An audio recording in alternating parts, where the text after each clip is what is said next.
I met with your mayor up there a couple of years ago. He was a young guy. And that's what I'm trying to think of his name, the independent. It would have been about 2 years ago.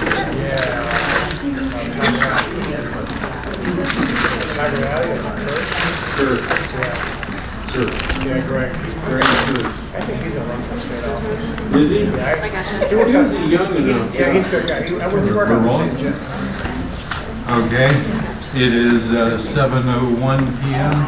At this time, I'd like to call to order the regular meeting of the South Range Board of Education for Monday, August 21st, 2017. Corey Oakham, I'm here. Dale Murray, Here. John Coons, Here? Amy White, Here. Rob Lance. Here.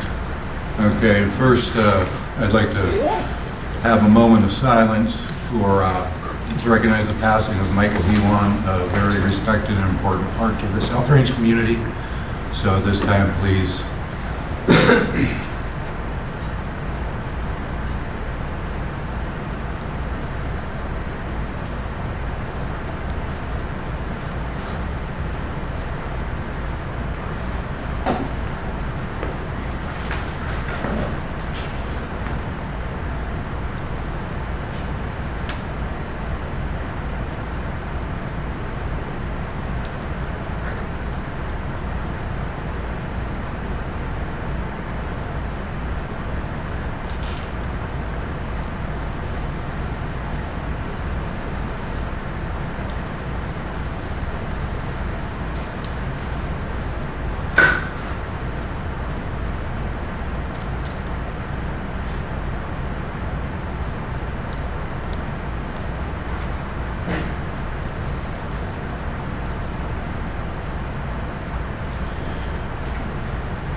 Okay, I'd like to ask everybody to please remember the family in your prayers and thoughts. Next item on the agenda is the approval of minutes for the regular meeting on July 17th, 2017. Do I have a motion to accept? So moved. Corey moves. Do you have a second? Second. Amy seconds. All in favor? Aye. Any opposed? Motion carries. Next item on the agenda is reports. Mr. Phillips, the financial report. Before I get into the actual reports, as you know, with House Bill 49, we are going to lose a substantial amount of money every year, about $174,000, just under. And in addition to that, we are and have been losing many public tax dollars to private for-profit companies with some of the community schools. And I've given a Discus Education Incorporated to the board, and I think you've all had a chance to at least see some of it. And this is produced by Brian and Cindy Malone.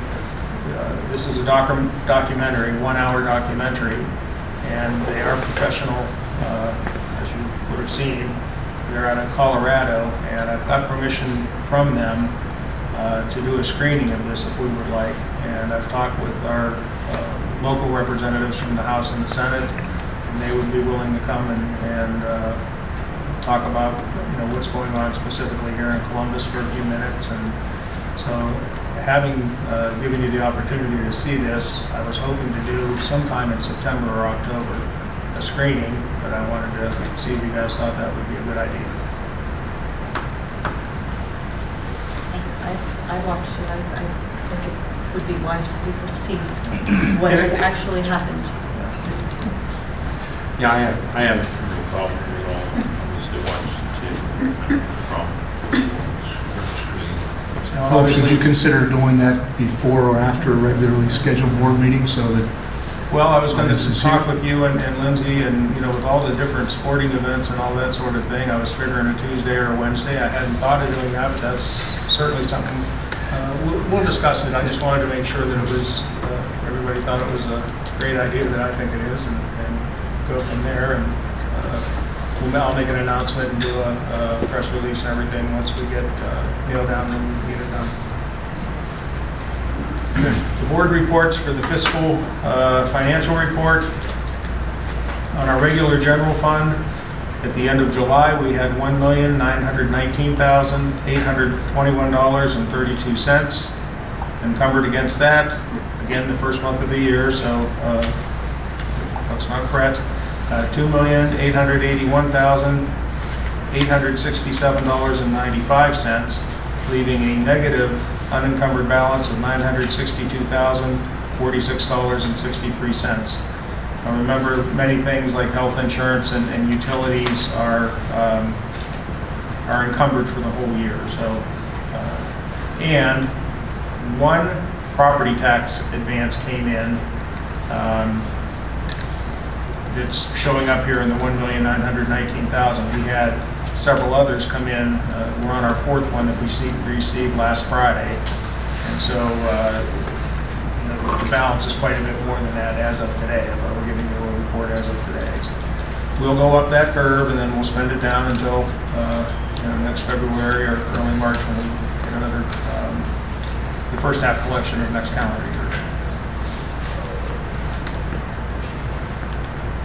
In the bond retirement fund, we're building that up, working towards the December 1st payment. That's got $1,060,001.87, and there's no encumbrances against that yet. The 500s at the end, the grants, I'll be doing, I had to wait for last Friday's final payroll, and I'll be probably tomorrow doing the final project cash request and also the final expenditure report for last year's grants, and then we'll start in on this year's grants, fiscal year 18 grants. So our total fund balance, total all funds balance of $3,338,108.92. Of that, we have $228,702.13 at Star Ohio. And the farmer sweep account, $2,305,928.93. Our petty cash accounts, $680. And when we do that math, it comes out to $802,797.86. And that proofs out as follows. Our regular farmer's account, $850,000. Outstanding checks, $47,202.14, and that does proof out at $802,797.86. You also received appropriation, revenue, and check pay reports, and if there are any questions on either of those three or this one, I can entertain those now. Just one question, and I can't remember, maybe you told me this. So on property tax collections, today, we have the ability on the first half to pay our whole year, or we can pay half in the second half. You can pay monthly too. They give you lots of options. So county auditors office. If we were to pay our full year in the first collection, does the school get its full cut out of that at that point in time, or do they hold back? No, they don't hold. They don't hold back. So our second Could be draw light. could be a little less than our first draw. In the amount that the first one was heavy. Yeah. So, Thank you. Any other questions? Okay.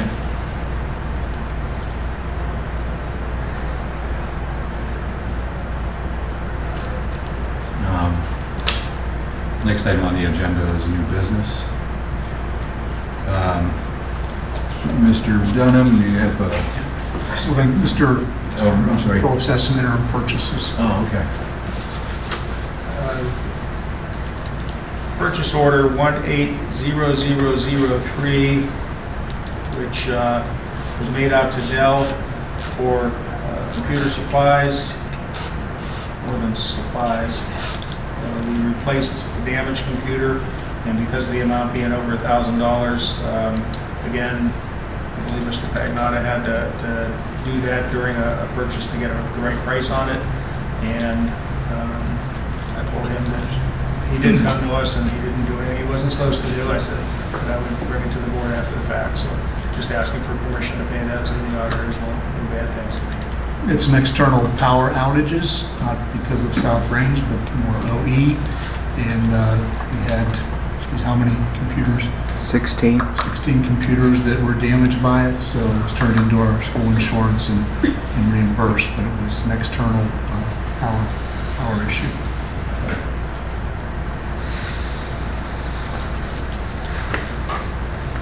All right, well, I'm sorry, on the financial report, do I have a motion to accept the financial report? So moved. Ralph moved, do I have a second? Second. Dale seconds. All in favor? Aye. Any opposed? Okay, the motion carries. On the interim purchases, the $11,984. Quick question on that. The insurance is going to cover that now? They will reimburse us? Yes, Okay, Minus the deductible. gotcha. it's a $1,000 deductible. Any other questions on that interim purchase? Okay, do I have a motion to pass that or accept that? So moved. Okay, Amy moves and I'll Corey second. seconds, and can I have a vote? All in favor, say aye. Aye. Any opposed? Okay, motion carries. All right, now, the new business. Very good. It's an exciting time of the year. We have some new faces with us this evening, and as you're all aware, it's our first day of school, so we have our normal reports, our monthly reports by our supervisors, principals, and directors, and they're going to be reporting out on how things have been going and introduce any new employees relative to their department. I'll start with Mr. Davis in the elementary. Yep. Evening, everyone. We had a pretty smooth opening day today. Kids and staff seem to pick right up where we left off at the end of last school year. Tonight, introducing Allison Zwingler. Allison actually was with us last year when Katie Taylor was only with us for about a month.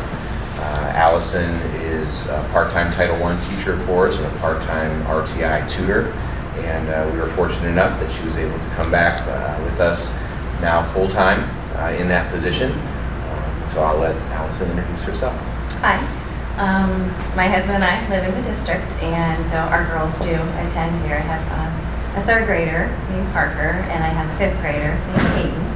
And my husband was actually born and raised in the district, and we decided a long time ago that this is where we would always be. So thank you for the opportunity to be here. I'm excited. Thank you. Mr. Zolik. Good evening, everyone. Certainly welcome back to the 17-18 school year. Our good news is also our new faces. We have two new faces this year in the middle school. First, I'll introduce Trista Hauk.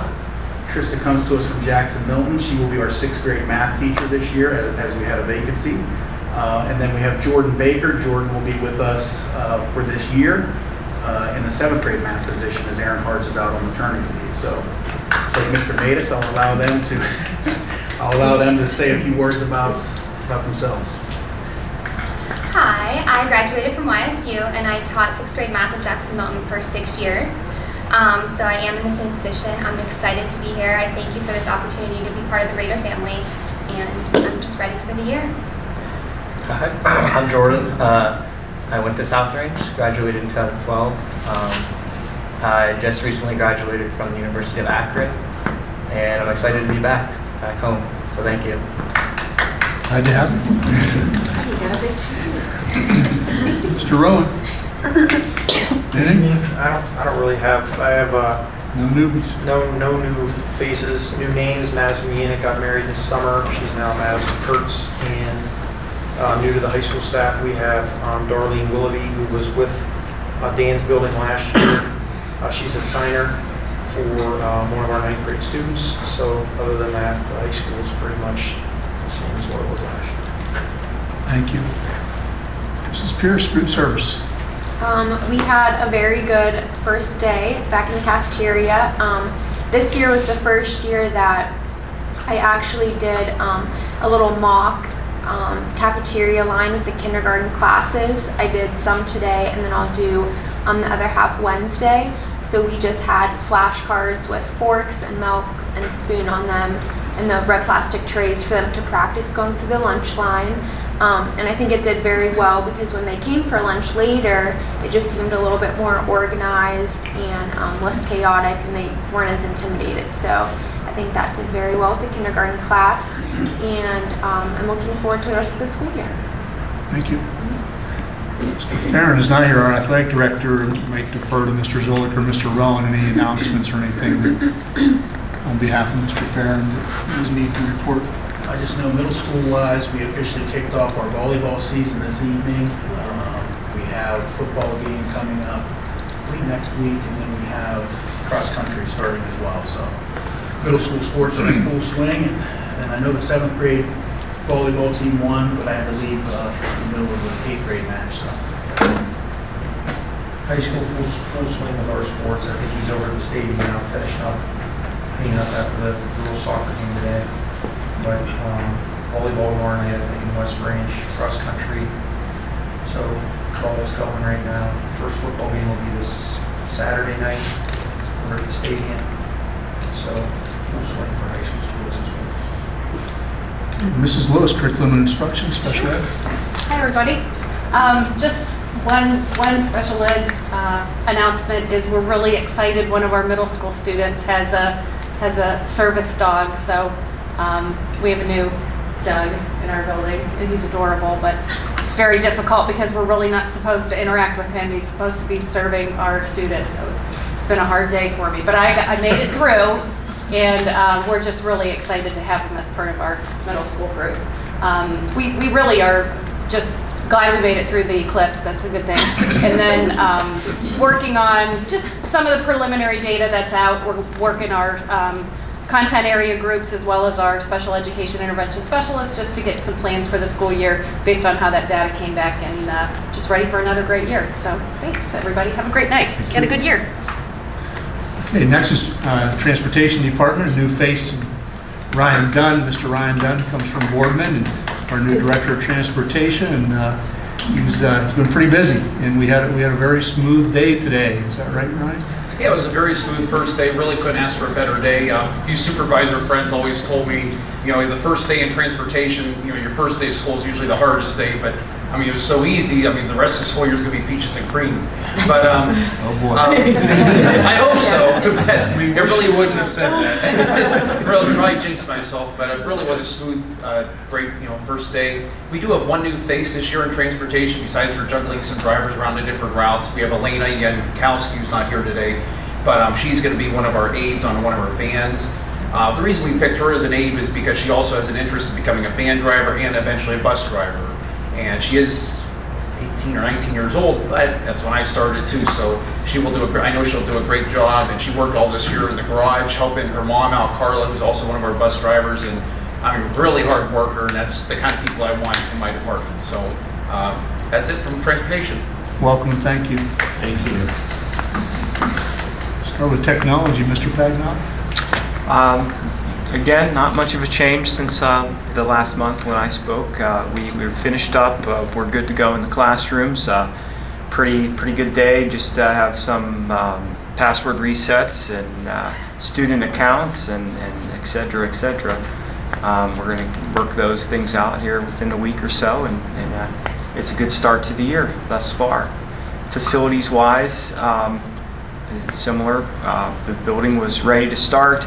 We have some door hiccups like we do every year with schedule adjustments and things like that, but we're going to work those things out and continue through the year. So looking forward to a good year. Thank you. Corporal Hartman here, again, is willing to come about a quarterly basis, and anything that you'd like to report? Well, school-wise was great today. Everything was like clockwork. Everything was a good opener, for sure. Township-wise, since we met last, we did have a fairly easy summer. Statistics, I have some statistics for you, which everything seems to be down quite a bit. Burglaries, we had 3. Drug arrests, 28. Some of those were for the heroin, methamphetamines, and OVI's 15. That's DUIs or drunk driving. I think 3 of those were juveniles. and identity theft only 2, which is really good. Your petty theft 7, domestic violence arrest were 4, domestic disputes, it's like I didn't want counting them because it's a daily thing that we go to.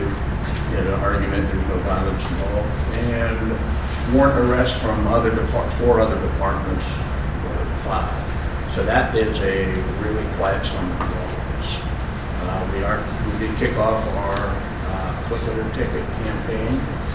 So, and the word is that 0 tolerance for for the non-use of your safety belts. So there's going to be some literature and stuff in the for you to get out to the kids and that. Thanks for joining us tonight. Appreciate it. You're welcome. Thank you. Mr. Coons or Mr. Yocum? I have nothing to report this morning. That's it on our reports then. Okay. On to the next item of new business, the scoreboard advertising agreement. Actually, we have 2 resolutions for the board to vote on tonight. First is scoreboard advertising. As you know, we have a fully executed scoreboard advertising agreement document on file that was passed last year. As a result, we have 3 businesses that would like to take advertising space on the bottom section of the scoreboard at the Rominger Sports Complex. Farmers National Bank, their term is for 10 years. It's space number 8. That may not mean anything to you, but it's the middle of the bottom board. And then Les Contracting Incorporated, their term is for 6 years, and that's space 9 right beside it. And then the last one is Nightline Embroidery, a term for 10 years, space 10. And that takes care of all the advertising for the scoreboard. So there's 10 spaces that were open and 10 have been sold prior to the start of the school year in soccer and football and what we have going on. So real pleased with that, and that definitely helps with the athletic boosters and their fundraising. I think the other one, Mr. Phillips, the Ohio School Council resolution. We've switched life insurance probably 4 times in the last 25 or so years, and we switched maybe 4 years ago, and I've been having a lot of trouble with the company. I won't name them, but it's not working out, and so I canceled that as of September 1st, and the Ohio Schools Council, which is a statewide available, it's mostly North Central and Northeast Ohio, has a consortium, and the price is comparable, and actually the price is the same because the company that I'm not happy with was going to raise us to what this one is, which is a total of 10.5 cents per thousand. About a $700 a month expense to cover our life insurance. And so they need to join the Ohio Schools Council. They need a resolution. By the way, there's many other things that Mr. Dunham would have interest in checking if we need to buy a bus, or they have all kinds of services that schools use. And so by being a member, there's an annual membership. For this year, it's going to run about $359. But then you can use any of the services. We have belonged to them before. We joined them back in 2012, I believe it was, when we joined the Power for Schools, the electric contract that we have. And we didn't use them for anything else at that time, so I didn't keep up. So now we're not current anymore, and I would ask that the board allow me to do that so that we can keep our contractual obligation to life insure the employees starting September 1st. Okay, does anybody have any question about either of those?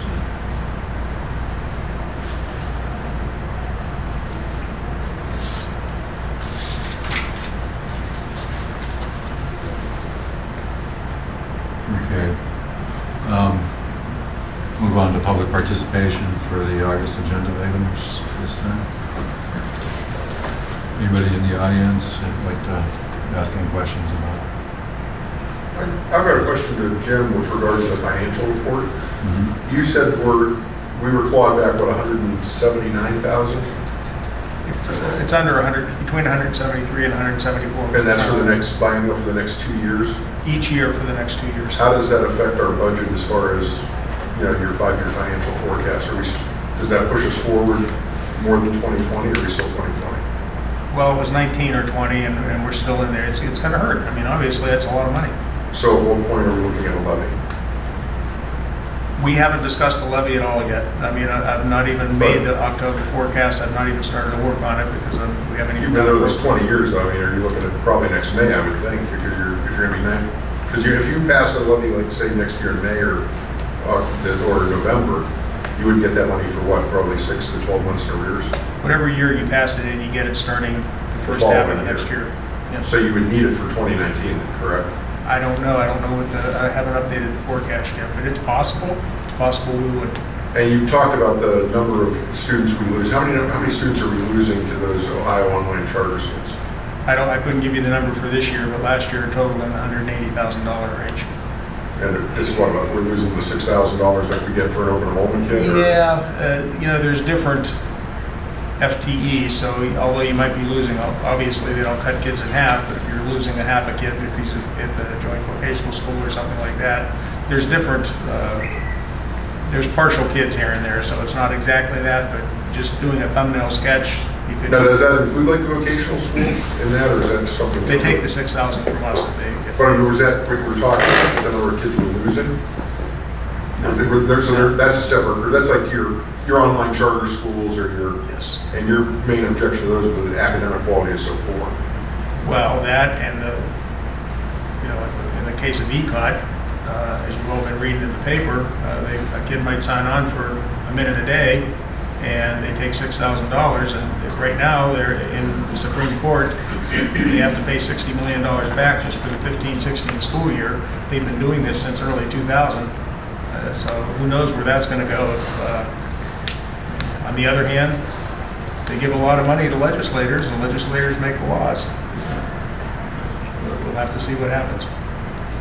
That money that the state is taking away, does that have anything to do with open enrollment, the amount of money we're getting? Do they penalize you for being open enrollment, so they're going to take some money away? Oh, no, there's no penalty. You don't get penalized for being open enrollment. We might lose 20 kids in open enrollment and then, gain 300. So open enrollment is actually what saved us through 19 or 20. But wasn't that penalty targeted at districts who had shrank like we did? I thought that was the whole point of the penalty. I don't know what you mean by penalty. Well, the 175,000 are coming back. Kasich, I thought, targeted districts, because a lot of the districts, because we haven't had population growth, have shrunk. So I thought that the idea was to sort of punish you for not downsizing your district or right-sizing your district to match enrollment. And I thought that's why they went after specific districts, like we got cut a lot more than other districts did, because we shrunk so much. That's what I think she's trying to ask. That's what I was meaning, like, are we being penalized from the state because you're receiving this amount of money for open enrollment students? Has nothing to do with open enrollment students. It has to do with residential students shrinking in numbers between, it was supposed to be fiscal year 11 to fiscal year 16 or 17, and the final bill, they eased it up for just the last 2 years instead of a 5-year look back. And so we were going to lose $250,000. We only lost 175,000, 174,000. It would not be unreasonable to expect a levy request May or November of next year. I can't answer that, Rich. We haven't discussed it. All right, any other questions on any of the agenda items from this month? Can I ask a question? I don't know for sure what this is, but when the students are still paying to play, right? All students pay to play? Yes. Okay. Well, I've been approached by a couple of parents asking me, would your board think about open enrollment paying, but students that lived in the area would not have to pay? Their only question was, the open enrollment doesn't pay property taxes. I'm thinking about if we're going to be asked for a levy. They feel that they pay taxes for their children to go to South Range, So why are they having to pay for their children to participate in sports? They should get a break somewhere. I said, I don't know. No one's Let me ever address asked me just that. at least I don't- part of that. One of the things right off the bat, if we didn't have open enrollment, we would have to replace that with over 9 mills in order to replace that same amount of money. So as I live here, and I have for a long time, as a resident, I'm getting a lot more from open enrollment because I don't have to pay in taxes, what I otherwise would to have the same programs and the same quality that we have now. But you could right-size the district, Jim. You could cut the number, you could get us down to where we're supposed to be. Right now, open enrollment's sort of kick the can down the road financially. That's a long discussion, We Rich. lose 3,000 every open enrollment kid. Once again, that's a pretty long, involved conversation, and there's also some legalities in some of the questions. I believe it's actually against the law to treat the open enrollment students any differently than we treat regular residential enrollment students. That's fine. So at any rate, any further questioning, please talk to Jim this coming week. At this point in time, anybody else, unless there's other questions on the current agenda, I'd like to go back and take votes on the resolutions. Okay, for the scoreboard advertising agreement, do I have a motion to accept that agreement? Dale moves, do I have a second? One second. Amy seconds. All in favor? Aye. Any opposed? Okay, motion carries. The Ohio Schools Council resolution, does anybody have any questions on that at all? On the board here? Okay. Do I have a motion to accept that? So moved. Corey moves, do I have a second? Second. Dale seconds, all in favor? Any opposed? Oh, wait a minute, I'm sorry. I need a- Oh, you need a roll call, sorry. Caught me, I wasn't paying attention. John Coons, Yes. Dale Murray, Yes. Ralph Wentz, Yes. Amy White, Yes. Corey Yocum. Yes. Okay. Motion carries. And Mr. Dunham, would you like to give us the July, August, September? Absolutely. I'll be very, very, very quick. As I mentioned, the first day of school was today, Monday, August 21st. We started the meeting out with the observance of Mr. Mike Elon, who passed yesterday in a car accident. When you start a school year with what happened yesterday and also with the anticipation of a solar eclipse, the excitement of the first day of school, there are a lot of emotions that we're running through, not just our kids, our staff, our entire community, but from my perspective, and just mine, I felt our staff, when I say this, I'm talking about everyone that's sitting here, everyone that's not here, our entire community, just very proud of how people came together for our kids and really had a pretty successful school day. There are a lot of concerns about, and you heard I did a one call on Friday talking about the solar eclipse, and you can imagine trying to find 13 certified protective eyewear glasses for a solar eclipse. And 1,300. what did I say? 1,300. I'm sorry. Thank you. 1,300. I can't find 13 either. Wow, it was difficult, but our building principals, our staff shared these starting about 1 o'clock. So I think every kid had an opportunity to at least take a look for 10 or 15 seconds, and it was worthwhile. There was a lot of discussion about, hey, was it a good idea to have school with what happened yesterday? And I can tell you, I can't think of a better place for kids to be. We have great role models. We have counselors.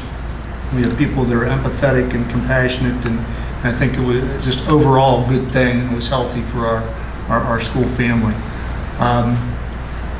By department, whether it's maintenance, technology, food service, transportation, our building offices, our building principals, SRO,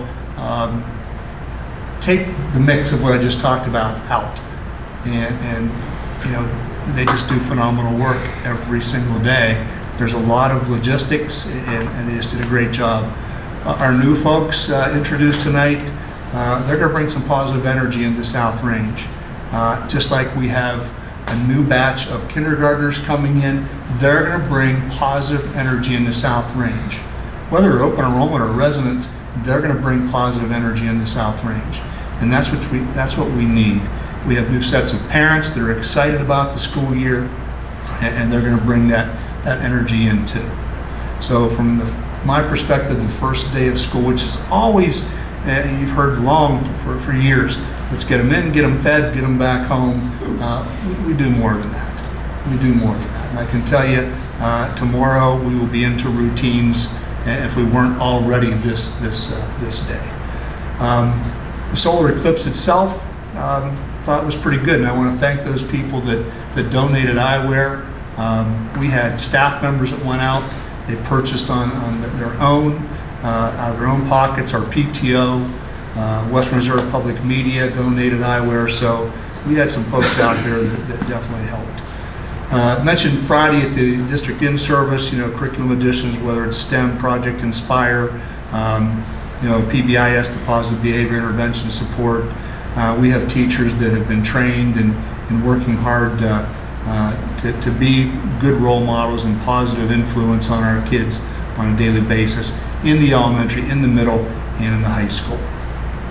We talked briefly about what's going on this week. We just had a soccer game at the Rumgur Sports Complex this afternoon. The stadium project is nearing completion, at least phase 2. As you know, we put turf in last year. This is privately funded through our athletic boosters. The video scoreboard will be up and running for Saturday night. A press box was set this afternoon. The press box was really the main hub with the stadium project because all the data, all the power, the controls, the public address system, the controls, the video scoreboard, the digital scoreboard, sound system, as I mentioned, all those things are in the press box. So that's really the hub, and that's why it was important to get that in today. And now we have 4 days to get it wired and ready to go. You saw the stadium lighting, that's been on for a couple of weeks. We're waiting for a permanent power transformer from Ohio Edison.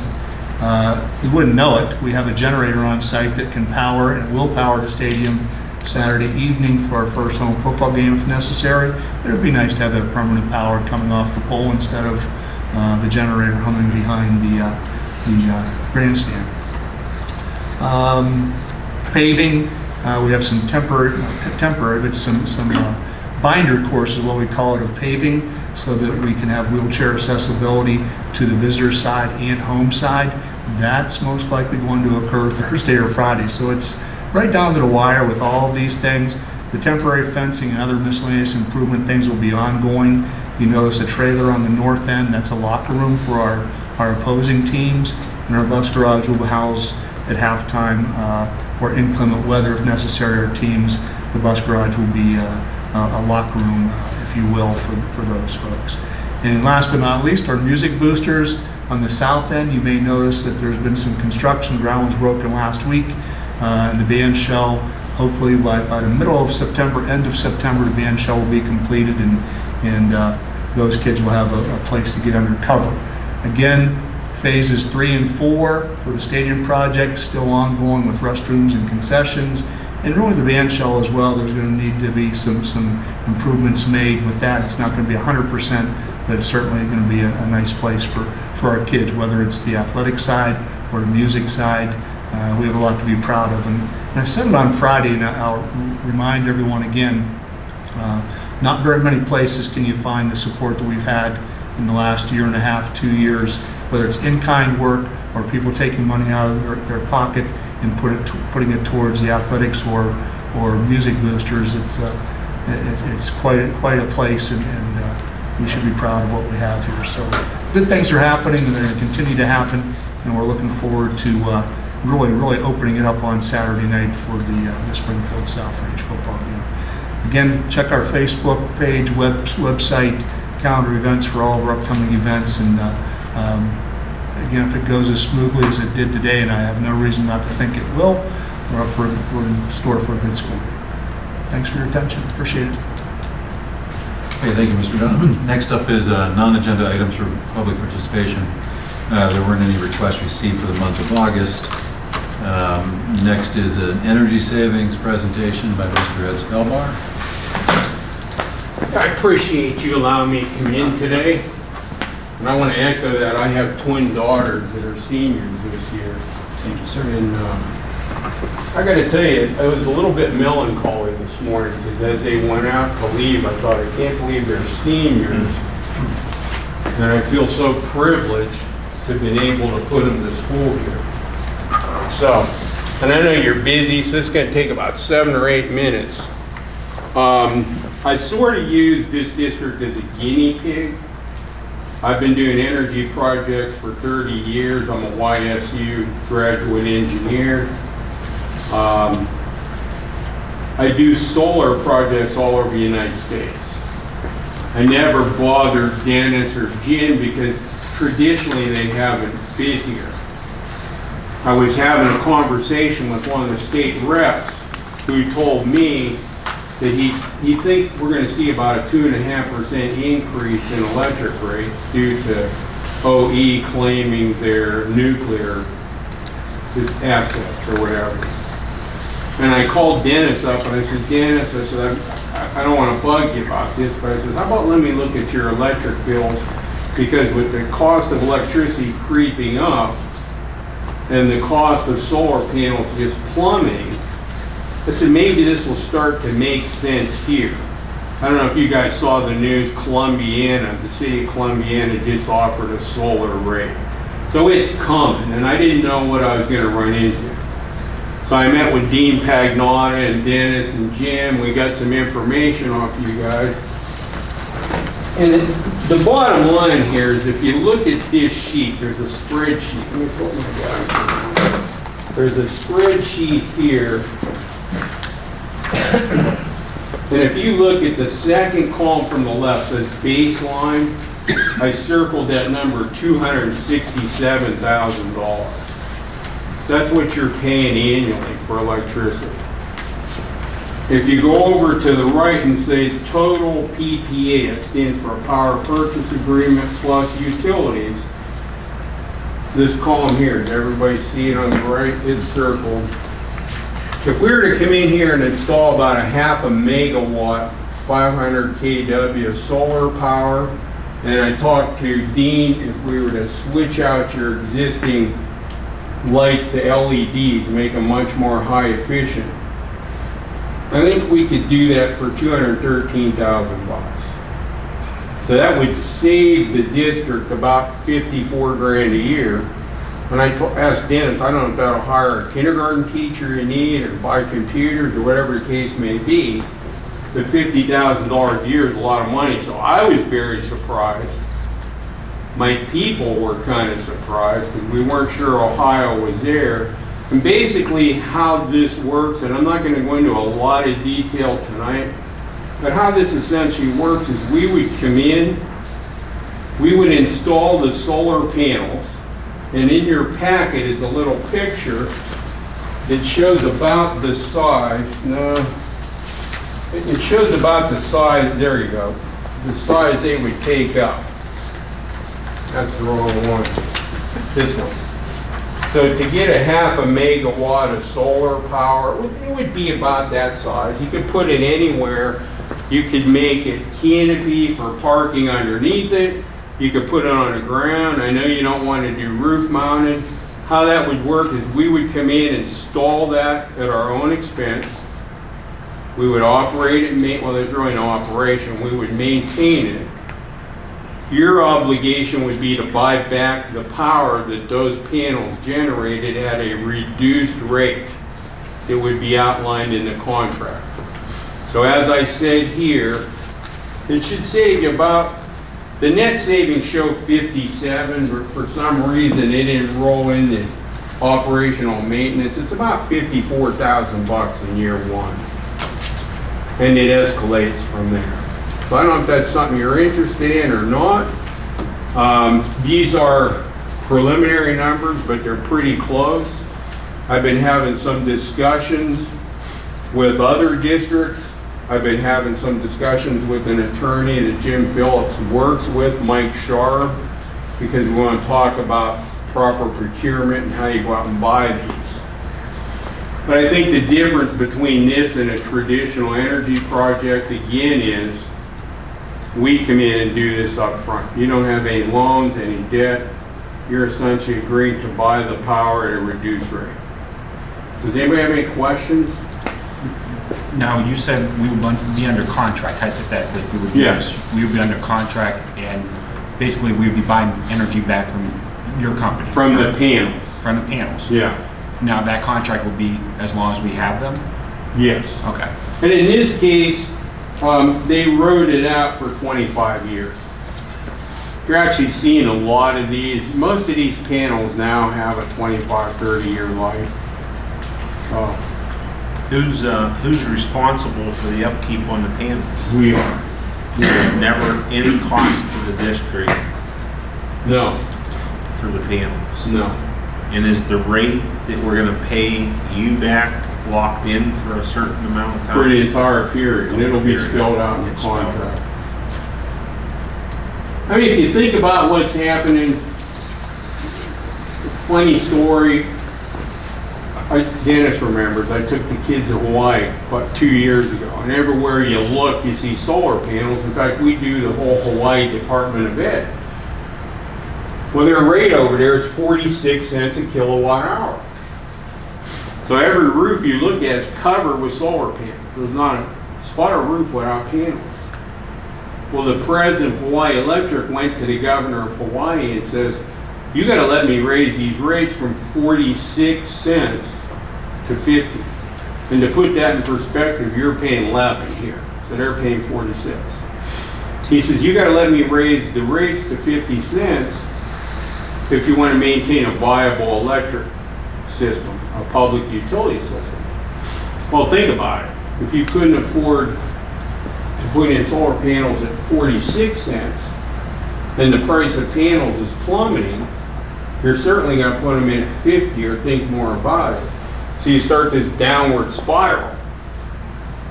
So now what happens, it's no longer a technical problem, it's a social problem. Because the guy that can least afford the panels can also least afford to spend 50 cents a kilowatt hour for power. But I'm sharing this with you, whether you do this with me or not. I'm not one of these hard sell guys. Probably some of you are going to be on this board, you're going to be faced with this decision because it's coming like a freight train down the track. And the price of these panels, like I said, is just going down. So it's an opportunity, I think, to save a significant amount of money. Any other questions? Thank you. Yeah, appreciate your time. And certainly a lot to think about and research. Next up, from the OSBA, Mr. Reno Contepelli. Mr. President, thank you very much. My name is Reno Contepelli. I work for the Ohio School Board Association, which South Range are members. Matter of fact, we have 100% membership from all public schools in Ohio, which is great news. We'd like to honor board members for doing some nice accomplishments, and we do what's called service awards. Board member Wentz is a typical school board member. I'm sure he's very humbled and embarrassed that I'm up here. He'd rather have me honor faculty and students like he is, but I get to go around and honor board members. There's 3,500 board members in Ohio. Most do not get to 20 years. That's a heck of an accomplishment. But when you get to 20 years, we like to say thank you for years of service, for all the hours you put in as a board member, all the board members too, and the dedication that it takes, and the hours away from home and your family, stuff like that. And I heard he's running again, so at 25, we honored him down in Columbus, so hopefully one day we'll be back for 25 years. But we give him a nice little plaque, a nice little certificate for his years of service. And thank you to all the board members. You saw the list of people who, board members who are student liaisons and legislative liaisons for your service too. But for 20 years of service, congratulations.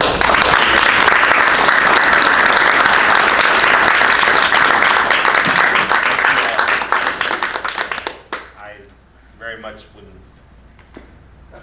not like to have that done in public. Or not have it done, period. But it's been a true honor to be on our board. My wife and I both graduated from South Range, and all three of our kids have. And it truly is not about me, it's about our students. And I just feel like our community and our students are very fortunate to be here in our district. And again, thank you. And I'd like to thank all the board members I serve with, because it's through all those years, it's been a great working group. When I first started, I think back how nervous I was and all the good words of wisdom some of our longtime board members had. So thank you very much, but it is definitely not needed, that's for sure. Thank you. Thank you for having me. Thank you. Thank you again. Man, Ralph.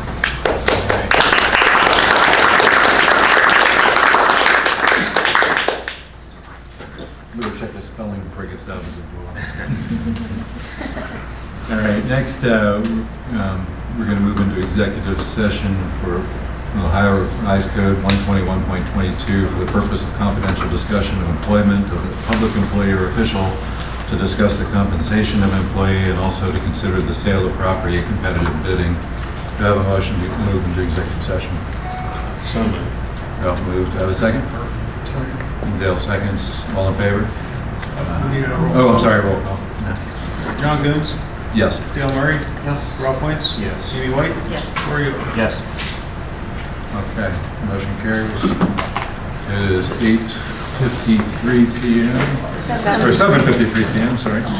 And at this time, we'll move into executive session. You're welcome to stay when we rejoin.